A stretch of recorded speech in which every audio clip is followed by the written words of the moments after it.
malta, bem-vindo! Pois é, a voz dela de lado. Ready, Gap, Go! Histórias de quem fez e não deixou para amanhã. Alô, malta, bem-vindos e bem-vindas a mais um episódio do Ready, Gap, Go, o podcast da Gap Year Portugal. O meu nome é Marta Cunha Grilo e estou neste momento aqui a gravar com a Rita Pinto Coelho à distância. A Marta está com esta voz muito triste, porque nós achávamos que neste episódio já não iríamos gravar à distância esta introdução. Mas a verdade é que o que podia ter corrido mal neste nosso episódio em direto que gravámos no Gap Year Summit, correu mal em termos de som, não foi, Marta? Sim, exatamente, malta. Foi daqueles momentos em que tudo aquilo que podia correr mal correu. Desde ficarmos sem luz a meio da nossa gravação e ouvir-se o pi do UPS a funcionar, ao facto de ter tocado um telemóvel de uma pessoa que estava na regi, tivemos eco logo no início, durante para aí uns 10 minutos, tivemos ali um problema com os microfones, micros ligados e desligados, às vezes em momentos certos e momentos errados. Quem viu em direto, quem assistiu em direto ao Gap Year Summit, viu isto tudo a correr mal em frente dos seus próprios olhos, mas nós hoje na gravação queríamos deixar para a posteriória um episódio mais ao nosso estilo de qualidade e, portanto, voltámos às introduções à distância. Neste que é, Marta, para quem viu em direto já sabe isto, este é o último episódio da nossa temporada, da nossa segunda temporada. Por isso vamos agora fazer uma pequena pausa no Ready, Gap, Go, mas queríamos agradecer a toda a gente que nos acompanhou nesta temporada e que chegou ao podcast desta temporada e obviamente agradecer também ao público, ao Jornal Público, que nos tem acolhido nesta temporada. Nós só gravámos presencialmente uns 3 ou 4 episódios, o resto foi tudo via Zoom, portanto também obrigada à empresa Zoom. Sim, e agradecer também, lá está, agradecer ao público no geral, mas também agradecer à Ruben Martins, que no fundo foi ele que fez com que tudo isto fosse possível e nos acompanhou nessas nossas idas ao estúdio e mesmo à distância nos tem acompanhado, portanto acho que também é importante deixarmos aqui o nome dele nesta lista de agradecimentos. Passando ao episódio de hoje, que nós então gravámos em direto na Impact House, onde gravámos o Gap Year Summit. Estivemos, eu e a Marta, à conversa com o Pedro on the Road, de seu nome, António Pedro Moreira, mas é um viajante conhecido que se dá pelo nome Pedro on the Road. Ele é então escritor, apresentador, será também líder de viagens, caso a pandemia o permita, e é também podcaster. Talvez muitos de vocês o conheçam do podcast Metamorfose Ambulante, é um programa que ele tem no YouTube onde conta histórias de viagem. O Pedro é assim um maluco das viagens que começou em psicologia, ele exerceu durante 2 anos e depois numa pequena viagem à Índia teve assim uma epifania e decidiu que queria mudar de vida. A partir daí seguiu-se uma viagem de Portugal a Singapura, 50 mil quilómetros por terra, dos quais 20 mil foram à boleia. Portanto, coisa pouca para quem de repente mudou de vida. Depois seguiu-se uma viagem de bicicleta de Portugal até a África do Sul. Foram 15 meses em que ele passou por 21 países. E a terceira grande viagem dele foram 10 mil quilómetros à boleia do Panamá ao México, passando por 8 países. Destas 3 grandes viagens nasceram 3 livros, porque o Pedro é escritor e é isto que ele gosta de fazer da vida dele. E, portanto, no episódio de hoje falámos disto e de tudo mais, também das ideias que o Pedro tem, porque ele está nisto das viagens há já algum tempo, um bocadinho antes do boom das redes sociais e desta influência toda de viagens que nós vemos. Portanto, ele tem uma perspectiva bastante engraçada da evolução do número de viajantes em Portugal e também, em geral, da evolução do estilo de viagem a que ele tem assistido nos últimos anos. O episódio começa com o Pedro a falar um bocadinho sobre a primeira edição do Hitch Fest, um festival na Lousada dedicado para a malta que gosta de andar à boleia, e é por aí mesmo que a nossa conversa começa. Esperemos que gostem do episódio e, malta, vemo-nos na próxima temporada.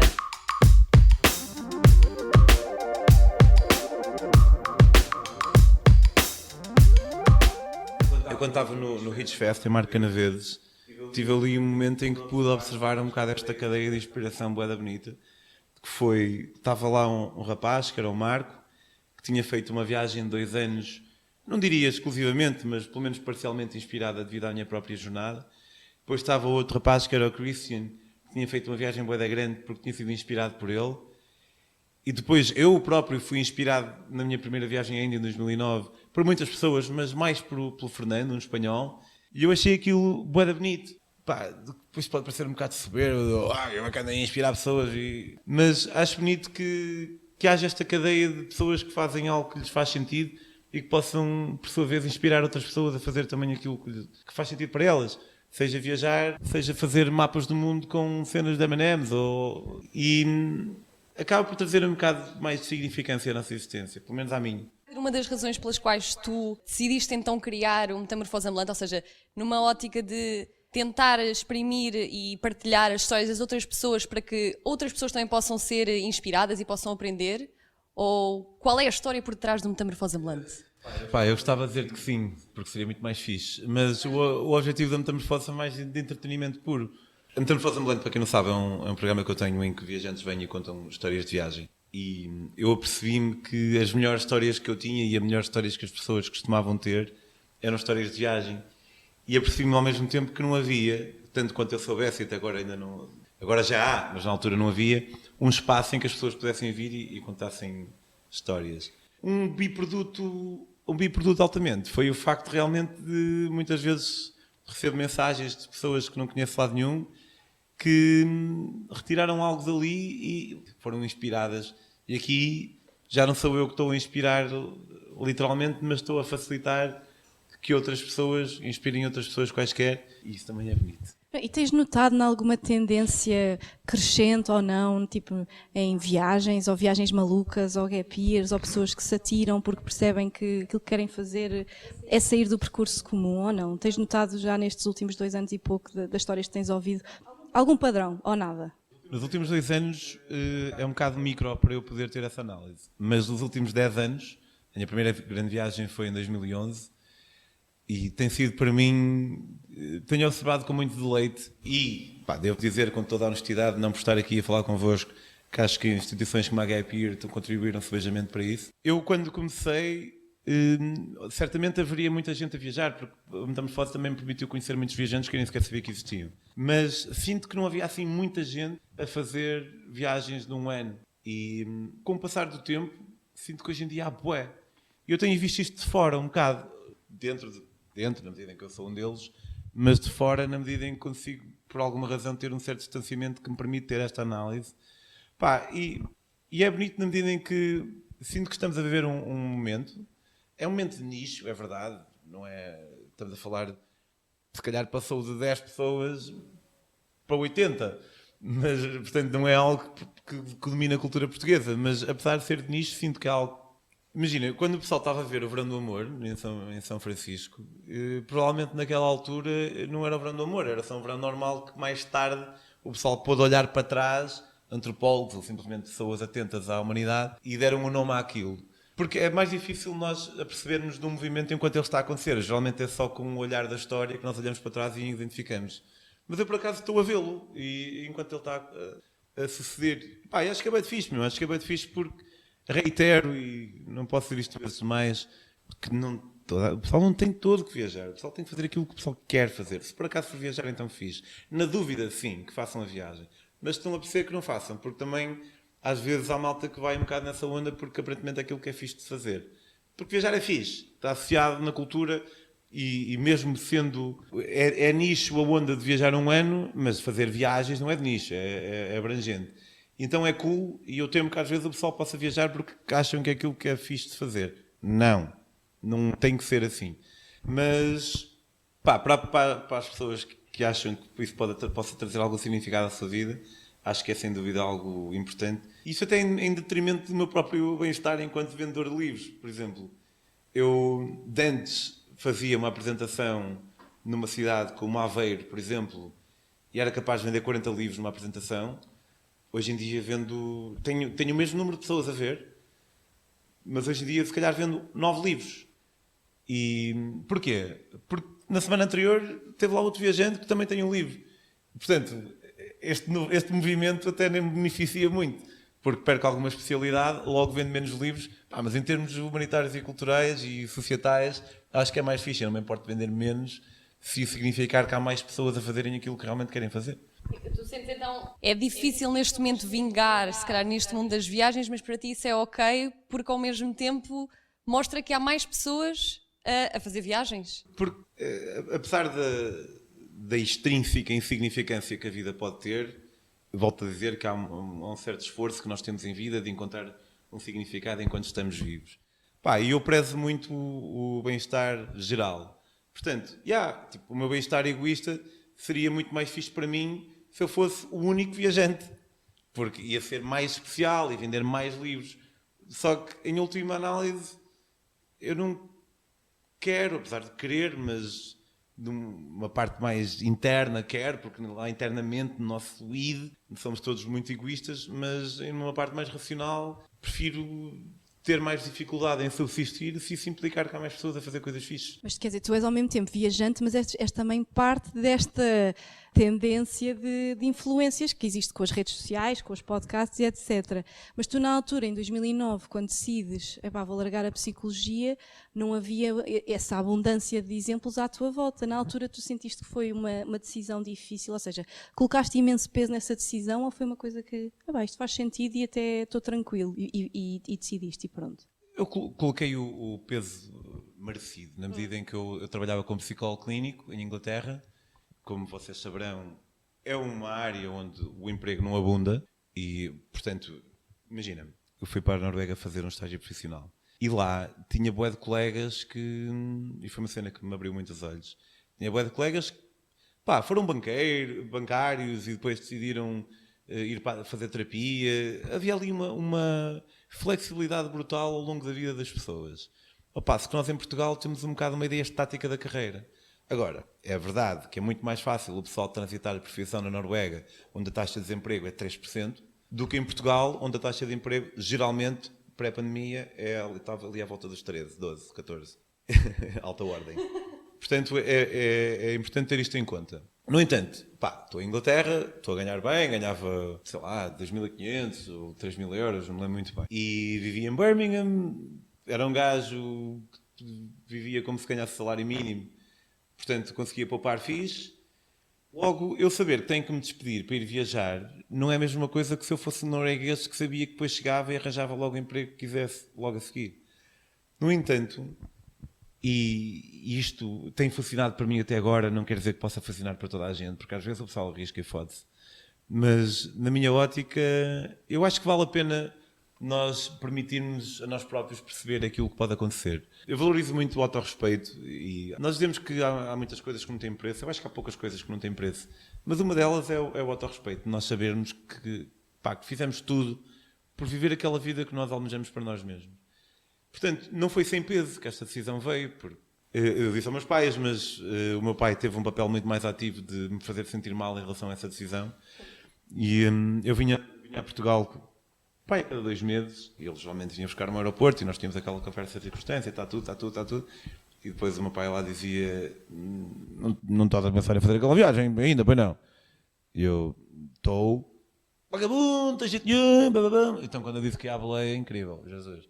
Parecia que era mesmo vagabundo do Máximos. E, portanto, veio com algum peso essa decisão, mas eu também sentia que estava a fazer algo que, espetacular, e tinha um bocado.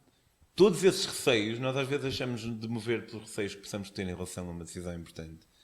Só que esse receio pode ser paralisante, mas com o ângulo certo também pode ser a vento das nossas costas e pode ser que é fixe, meu. E eu, sendo franco, até tenho um bocado de saudades desse medo. Porque hoje em dia, não se pode ter tudo ao mesmo tempo, sempre, mas hoje em dia já vejo as coisas com um prisma fixe e encontrei a minha autossustentabilidade dentro deste mundo das viagens e da escrita. Quando eu vou fazer uma grande viagem, já não há, meu Deus, será que vai correr bem? Já sei que vai. E por um lado é fixe, mas por outro também tenho um bocado de saudades. Eu chamo isso a estrica de viagem, aquela cena de não conseguir dormir antes de ir e será que quando eu voltar, vai correr tudo bem? À partida já sei que sim. Portanto, não se demovam se sentirem esse tipo de medo, porque esse medo é altamente. Não, ia só dizer que é curioso estás a falar de medo, porque ainda há pouco, hoje de manhã, o João Mateus esteve aqui a falar sobre inteligência emocional e falou muito desse medo que às vezes nós, por medo, não fazemos as coisas porque achamos que temos de ultrapassar primeiro o medo e só depois é que podemos partir, mas a verdade é que o medo, como tu disse, também pode ser uma espécie de adrenalina que te faz ir mais além. É bué da bomba, é bué de fixe. Se for visto com o par de óculos certo, é espetacular e é algo que que nos vai fazer lembrar daquele momento em que nós estamos a sentir aquilo para sempre. Pá, porque a nossa vida, isto é tudo feito de uma coleção de momentos que nós vamos angariando e com sorte lembramos de alguns, e muitos dos momentos que nós lembramos que atribuem mais significância à nossa vida advém de determinado sentimento que nós estamos a ter em determinado momento. Pá, porque a vida é para sentir, e há sentimentos que não são assim tão bem recebidos. Pá, sentir culpa é uma merda, sentir ódio já deve ter sentido, mas não me lembro muito bem. Sentir vergonha também é uma merda. Agora, tirando a vergonha e a culpa, quase todos os outros são bem-vindos. E sentir o medo é uma cena que nos faz... É presente, está lá, e faz olhar para trás e pensar, senti aquilo, estava vivo naquele momento.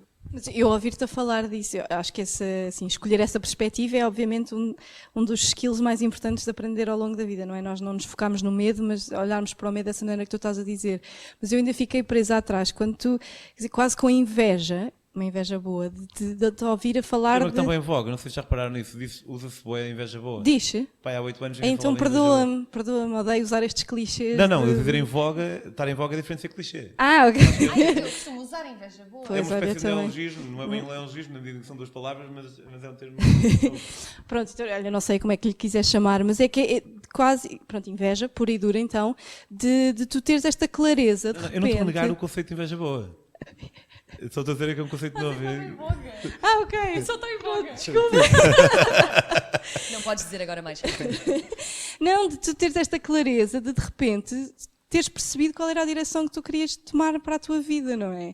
Porque eu acho que muitas vezes não é só o medo que as pessoas têm, é também estarem tão perdidas ou baralhadas ao não terem visão para perceberem a direção para onde querem ir.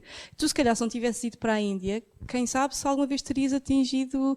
Provavelmente não estava não é? aqui agora, vou falar convosco. Pois. E isso é mais uma cena que é espetacular, porque uma das cenas que me fascina, há muitas coisas que me fascinam na vida. Para mim é uma experiência espetacular, tipo um gajo não pede para nascer e pau! Não é? E vamos aprendemos a falar, aprendemos a comunicar, a socializar, e quando achamos que estamos quase a dominar isto está vivo, morremos, acabou-se. Mas uma das cenas que me fascina nesta existência é nós temos uma... Na verdade não temos grande escolha em relação a nada, mas isso era uma conversa filosófica para outro tema, não acredito realmente em livre-arbítrio, mas nós temos uma linha de vida. E sempre que nós tomamos uma decisão, há um sem número de decisões que nós não tomamos. E eu, se não tivesse ido para a Índia, sempre gostei de viajar, mas eu até então, lá está, se quisermos usar nomes ou epítetos, não era um viajante, era um gajo que viajava. E se não tivesse ido à Índia naquele momento, se calhar neste momento estava a fazer outra merda qualquer, e tenho uma curiosidade brutal em saber. Há um livro do Richard Bach, que é o 1, em que o gajo viaja por... Eu li este livro há muitos anos, eu estava no 8º ano. Ele viaja por outras dimensões, em que ele conhece versões diferentes dele mesmo. Eu adorava conhecer. E devo dizer, eu sei que dentro deste universo infinito de diferentes vidas que eu possa ter tido, é óbvio que eu podia ter uma vida melhor. Mas isto para mim, da maneira como eu me sinto, não estou aqui a entrar em grandes melogomanias, mas acho que dificilmente. Até agora correu bem. Sim, mas quer dizer, como é tão difícil às vezes ter esta clareza, tu achas que se calhar a viagem é uma maneira mais rápida ou mais fácil de desbloquear essas outras possibilidades e de nos abrir os olhos? Eu acho que sim, na medida em que a viagem é a vida a 200. Porque nós, na nossa vida, nós somos confrontados com determinadas situações que nos permitem perceber quem é que nós somos naquela situação. Eu podia perguntar se vocês davam a vossa vida pelo vosso irmão ou irmã, ou seja o que for, e vocês podem dizer que sim, mas só na altura, só quando isso acontecer é que vocês vão realmente saber. Até então é um mero exercício fútil de masturbação intelectual. Mas, em viagem, a verdade é que nós somos confrontados com uma panóplia de situações muito mais diversificada, em que aprendemos quem é que nós somos naquela situação. E também conhecemos, é verdade que o viajante tem acaba por ser um bocado um arquétipo. O viajante geralmente é uma pessoa um bocado New Age, pode acreditar em astrologia e essas tretas todas, mas é verdade que há uma espécie de padrões no típico viajante, mas também há muitas pessoas que vieram de muitos meios diferentes que realmente nos podem mostrar como é que aquilo funcionou para eles. E nós podemos conhecer instituições diferentes, conhecemos pessoas diferentes, damos por nós em situações diferentes, podemos ter uma situação que nunca tínhamos vivido que nos faz perceber, se calhar é isto que eu quero fazer. Portanto, a cena da vida a 200 é que faz-nos... Nós temos mais vida, quase literalmente, em viagem, porque se a vida é feita de memórias, nós em viagem ganhamos muito mais memórias e isso faz com que nós tenhamos uma perspectiva muito mais abrangente das possibilidades que nós temos para nós mesmos. Há bocadinho dizias que sentias que, ou seja, e eu também partilho dessa ideia de que nem todas as pessoas devem, aliás, nem todas as pessoas têm de viajar, mas no fundo também a própria viagem não precisa de ser sempre física, não é? Portanto, podemos nós próprios viajar cá dentro, literalmente, mas também cá dentro a nível de cabeça. Só que eu também acho que, de certa forma, e nisto na onda do que a Rita estava a dizer, as viagens, ao acelerar essa parte, esses pensamentos e essas experiências todas, no fundo, se calhar dão-nos um bocadinho mais de visão para a nossa vida. Ou seja, pelo caminho que nós queremos ir, mas o que é certo, e não sei também se partilhas da mesma opinião ou não, é que às vezes nós podemos ter muito a certeza de um caminho e nos 10 anos seguintes estamos a seguir esse caminho e vamos super felizes, mas depois chega um momento em que voltamos a estar perdidos outra vez. Tu sentes que esse caminho já está sempre traçado ou que, de certa forma, é normal nós sentirmos perdido em várias fases da nossa vida? Acho que foi uma pergunta um bocadinho longa, não sei se... Eu acho que é perfeitamente normal nós sentirmos perdidos, porque não há... E é por isso que muita gente acaba por subscrever ideologias religiosas e cenas assim, porque precisa de uma certa direção que não encontra noutro sítio. Mas eu acho que é importante nós aceitarmos... Eu não tenho certeza que isto é melhor para mim. Tem resultado. Sei lá. Se calhar se eu não tivesse ido à Índia agora era mais feliz. Parece-me difícil, mas se calhar era. Eu não tenho certeza se isto vai funcionar para mim a longo prazo. Mas eu acho que é importante nós termos uma conceptualização do futuro, mas não a 20 anos. Mas, um equilíbrio entre aquilo que se sabe bem agora e os frutos que possa ter. Em termos de viagens internas, é óbvio que é benéfico. Eu várias a toda a hora. Se eu pensasse mais 5% do que realmente penso, ia ser um problema. Mas felizmente, porque eu estou sempre a pensar a toda a hora. Se calhar como todos, mas vou mesmo fundo, porque gosto. Acho que é um exercício altamente. Eu não consigo sair, eu vivo dentro de mim, como vocês vivem dentro de vocês, não consigo sair. Já experimentei e já funcionou mais ou menos com auxílios psicotrópicos, mas essas viagens internas acabam por ter um limite. Porque, imagina, se eu não souber o que é o cor de laranja, eu não consigo pensar no laranja. E às vezes, numa viagem externa, em que eu pego no meu corpo e o levo até à Índia, eu posso descobrir que afinal existe o laranja.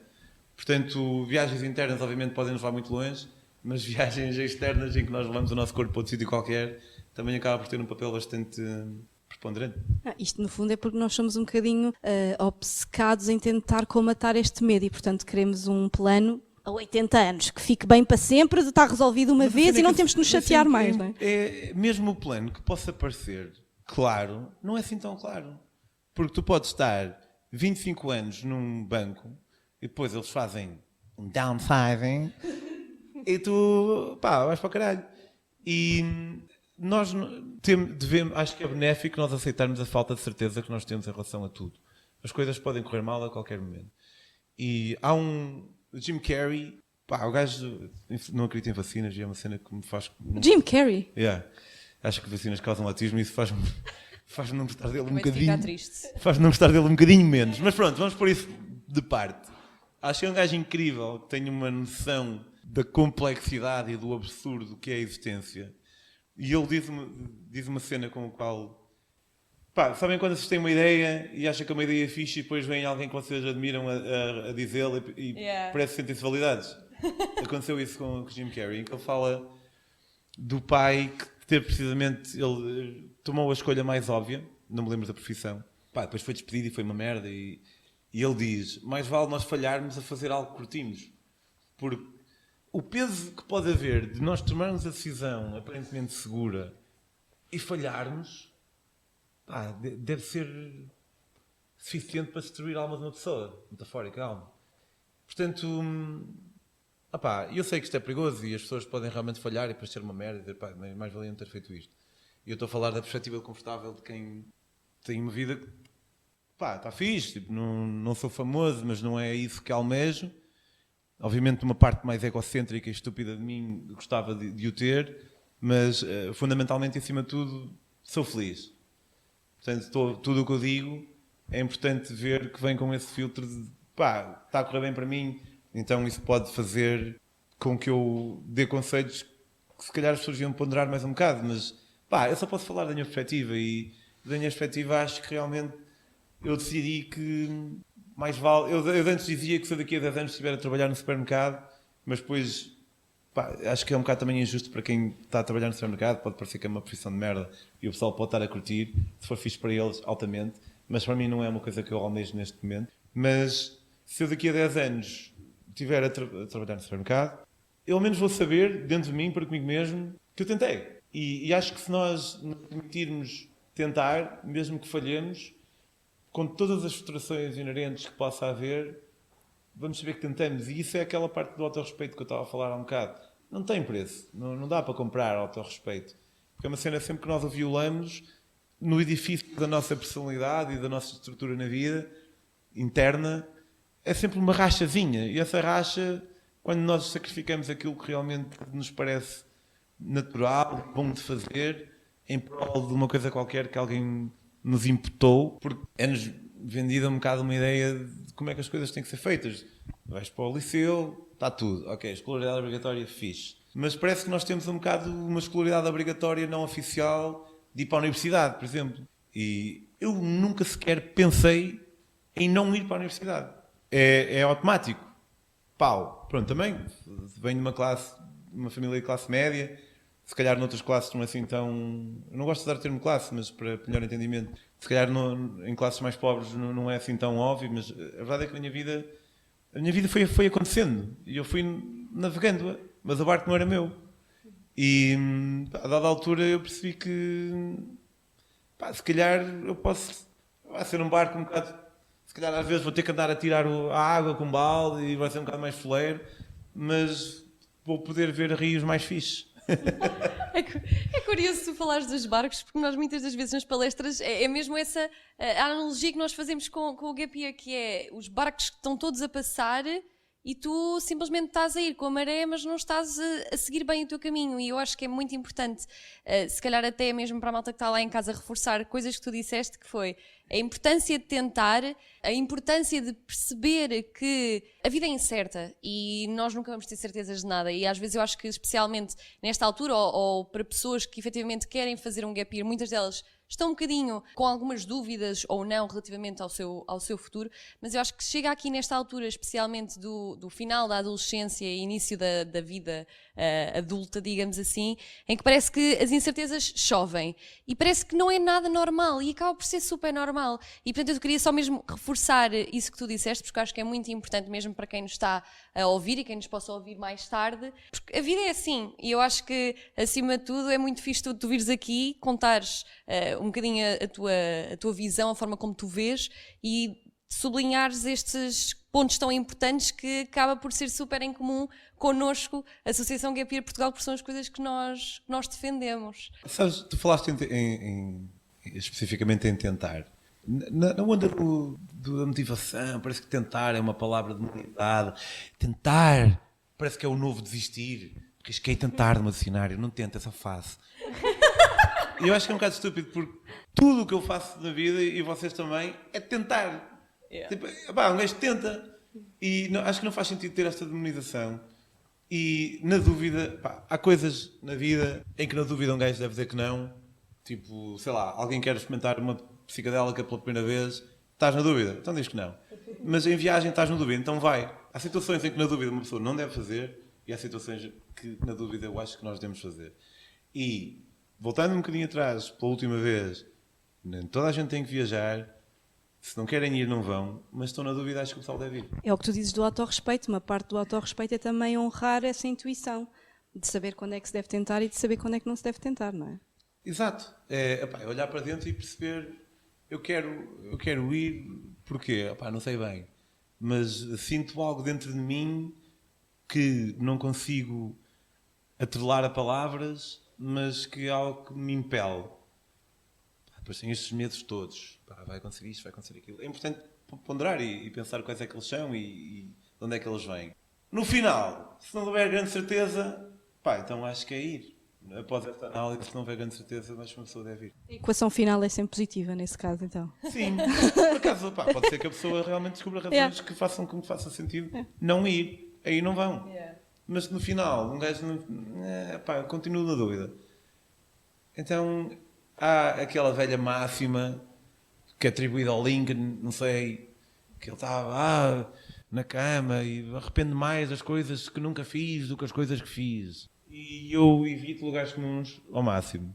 Mas há alguns que fazem perfeito sentido, então não há por não os repetir. E é isso. Nós, de certeza que nos arrependemos mais. E se? E o e se é um peso de caralho. É horrível. É horrível. Viver nos ICs, eu acho que é horrível. E não pode ser declarar o nosso amor a alguém. Pode ser muita coisa. Não tem que ser viagem, mas nós estamos a falar num contexto de viagem. Mas acho que nós devíamos eliminar ao máximo os ICs da nossa vida. Tu és contra uma vida morna. É isso que estás a dizer.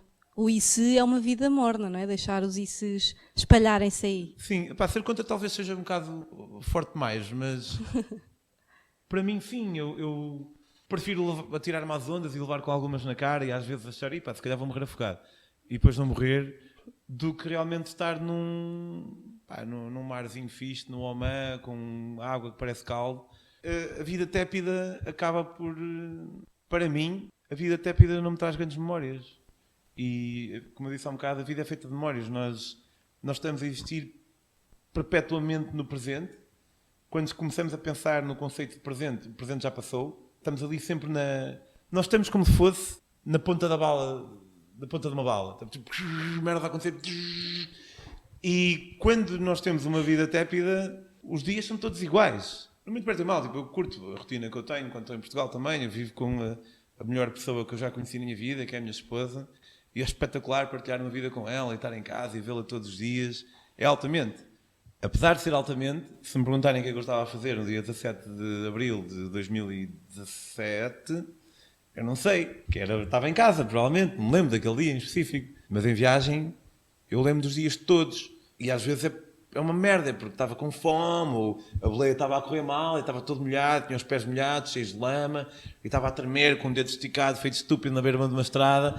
Naquele momento é bué de foleiro, mas eu agora lembro-me daquilo, e lembro especificamente do que é que estou a falar. Estava na Grécia. Tipo, que merda, não queria nada estar aqui. Mas agora que eu estou aqui, bué de confortável a falar convosco, eu tenho bué de saudades daquele momento em que eu me estava a sentir mal. Portanto, a cena... Prefiro, para mim, não ter uma vida assim tão tépida. Vou aproveitar e dizer também à malta aí em casa que neste momento está a passar aqui já, muito para baixo já, o Slido, que é onde vocês podem fazer perguntas agora ao Pedro. Tenho já aqui algumas. Tenho uma aqui da Joana que pergunta: achas que em termos de viagens devemos voltar aos lugares onde fomos felizes? Ou mais vale irmos descobrir outros lugares onde podemos ser ainda mais felizes? Eu prefiro visitar sítios novos.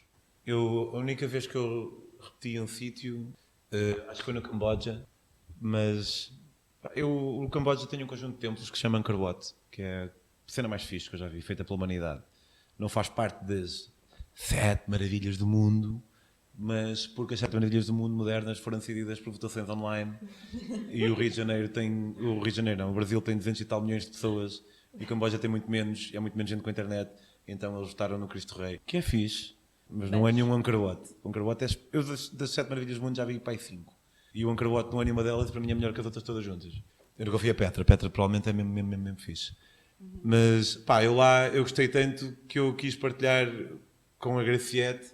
E se alguém meter no YouTube Metamorfose Ambulante Graciete Almeida, grande spoiler, porque este episódio acontece de uma forma em que quem está a ver não sabe que o interlocutor da Graciete é a pessoa acerca de quem ela está a falar.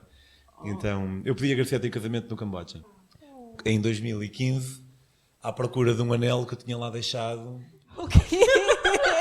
com esse propósito, em 2011. Tu pediste em casamento em 2017 e deixaste um anel em 2011. Eu pedi em casamento em 2015, no Camboja. Pá, infelizmente eu não encontrei o anel, esta é uma história longa. Mas eu em 2011 deixei um anel no Angkor Wat que ela me tinha dado na Índia e que eu lhe tinha pedido para me dar já com esse propósito. É uma história bonita, pá, veja. Eu tenho Metamorfose Ambulante Graciete Almeida, agora já sabem que sou eu. Durante o episódio o pessoal não sabe quem é e só no fim é que fazemos Eu digo, então onde é que ele está? Ela leva Marte muito, onde é que ele está agora?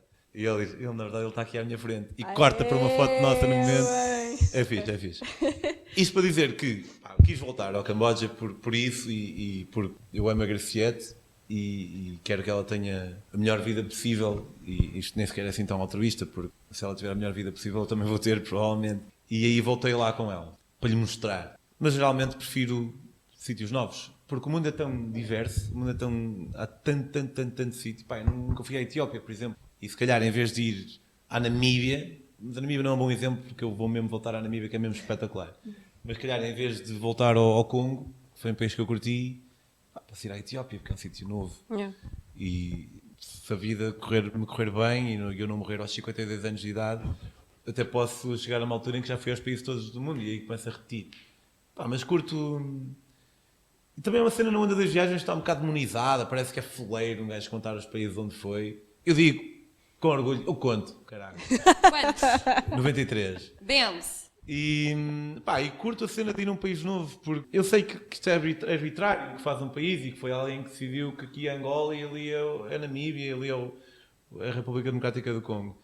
Mesmo assim, o que é certo é que acaba por haver uma cultura um bocadinho diferente. Tipo, Portugal e Espanha são bem parecidos, mas não são iguais. E essa diferençazinha de cultura atrai-me a visitar sempre países novos. Se calhar, sei lá, o Togo e o Benin, continuam a ser diferentes. É diferente. E, portanto, sim, às vezes sítios novos, mas não tendencialmente. Às vezes eu retiro o sítio, mas não tendencialmente. Um bocadinho nesse seguimento, há aqui um anónimo que pergunta se achas que faz mais sentido viajar sozinho. Eu não sei se tu viajas com a tua mulher, ou se viajas com amigos, ou se preferes mesmo viajar sozinho. Curiosamente, ainda ontem me perguntaram isso. Eu faço as minhas viagens sozinho, mas não é por opção. Não é... Olha, queres ir pedalar comigo até a África do Sul? E não posso, tenho tempo de consulta. Não é uma cena assim muito comum.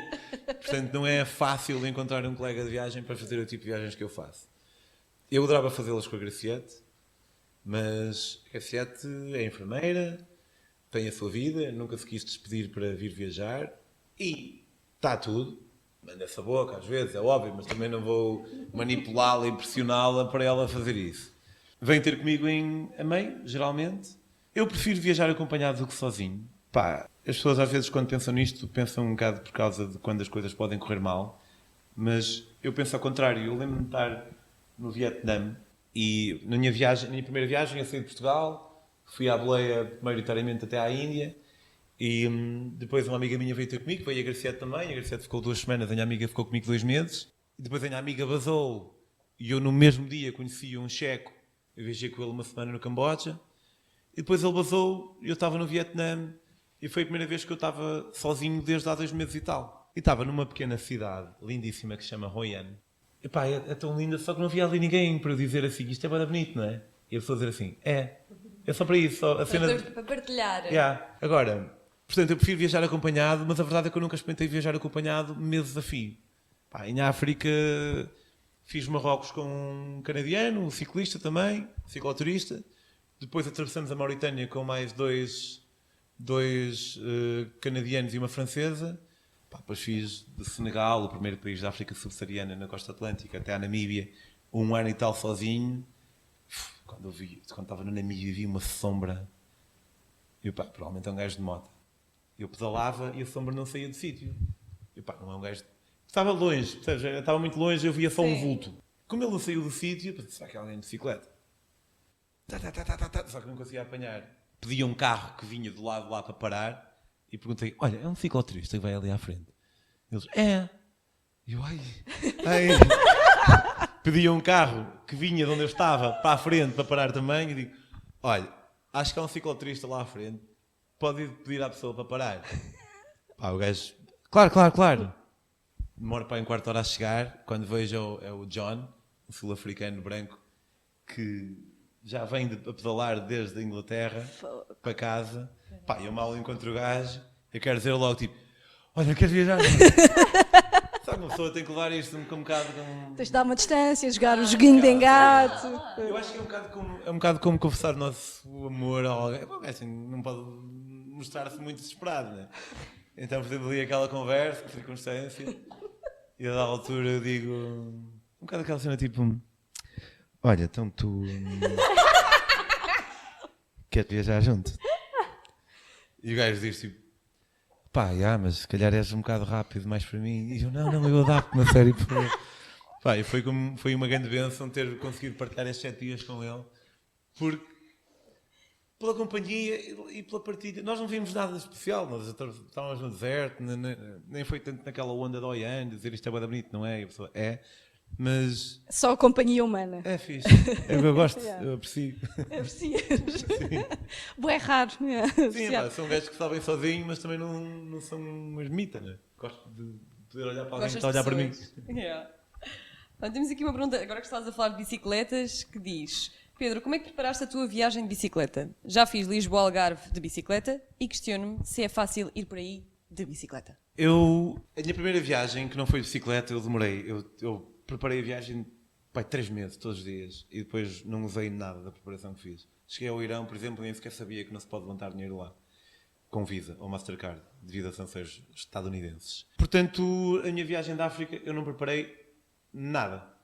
Não fiz mesmo nada. Não me preparei fisicamente, não me informei acerca de nada, porque eu já sabia que, eu vou de bicicleta, mas eu vou devagar, eu tenho tempo para me ir ambientando às coisas e ir aprendendo.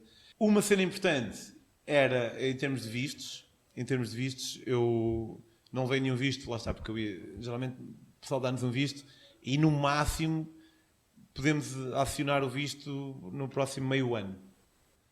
E é importante uma pessoa saber onde é que tem que tirar os seus vistos. Por exemplo, eu quando estava na Serra Leoa, eu fiz Serra Leoa, Libéria, Costa de Marfim, Gana, e geralmente eu fazia os vistos ou na fronteira ou na embaixada do país em questão, no país anterior. Portanto, se eu fui da Serra Leoa para a Libéria, fazia o visto da Libéria na Serra Leoa. Mas às vezes não dava, por alguma razão, e tinha que ser 2 países antes. Isto é importante saber. É a única coisa que vale a pena planear são os vistos. De resto, primeiro dia saí de Alcâmbra, fiz 40 km até a Águeda, achava aqui a morrer. Depois fiz mais 40 até Coimbra. Depois fiz mais 40 até a Ruda dos Vinhos. Não é Ruda dos Vinhos. Não me estou a lembrar agora do nome. Figueiró dos Vinhos. Mas, portanto, no fundo, quer dizer, para a bicicleta ou para a vida, a tua mensagem é sempre, mandem-se, vão. Sim, haver sempre alguma ponderação, claro. Antes de nós saltarmos para a piscina, convém saber que ela tem água. Agora, de resto, sei nadar, sei. As beiras da piscina estão bué de longe e vão-me cansar um bocado até chegar lá para estar em segurança. Estão. Mas à partida está tudo. Tem tubarões? Não tem. Porque às vezes um pessoal quase que age como se a piscina tivesse tubarões. Não tem. Pode ter um inseto ou outro que nos possa pegar e até podemos morrer. Pode ser uma carraça e podemos ter febre da carraça e até podemos morrer. É provável? Não. Então bora. Portanto, sim, na dúvida ir, mas acho importante sublinhar, ponderar também, pensar. Não é só, que se lixe, vamos embora. Pensar um bocadinho e não havendo nenhuma conclusão contraditória, então aí sim. Bicicleta, boleia, vida, dizer eu amo-te, ainda que custe, e vamos lá com correção, porque se calhar ela não gosta assim tanto de nós como nós pensamos, mas se nós não dissermos eu amo-te, não vamos saber. Portanto, vale sempre a pena tentar descobrir. Enfim, malta, já está, é isto. Estou a gozar. Isto foi assim final, não sentiste? É assim que vamos terminar. Não sentiste? Foi do coração. Eu acho que, aliás, este foi o mote perfeito para nós terminarmos o nosso episódio e também para dizermos o que, Rita? Marta, diz tu. Não, diz tu. Pronto, é assim, malta. Isto foi o último episódio da temporada. Eu vou dizer assim com este tom, está bem? Pronto, é nesta câmara.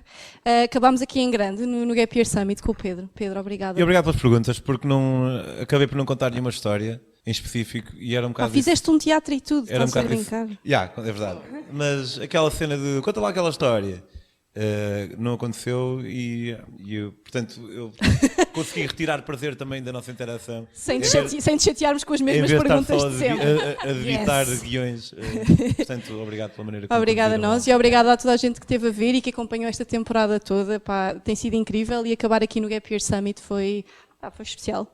Mas eu não sabia que foi o último. Foi o último. Porque no Summit há 2 anos eu fui o primeiro. Eu abri. O podcast? Não, abriste de palestras. Sim. Mas é curioso, foi o primeiro, a última vez, e agora foi o último. Pronto, é poesia da vida, Pedro. É poesia da vida. Espero muito que tenham gostado. Se tiverem mais questões para o Pedro, que eu vi que também tinham aqui mais questões, acredito que possam fazê-las. Podem mandar mensagem privada, no Pedro on the Road, no Instagram. É isso mesmo. Bye bye!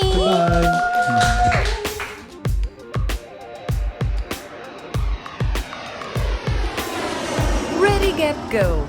Histórias de quem fez e não deixou para amanhã.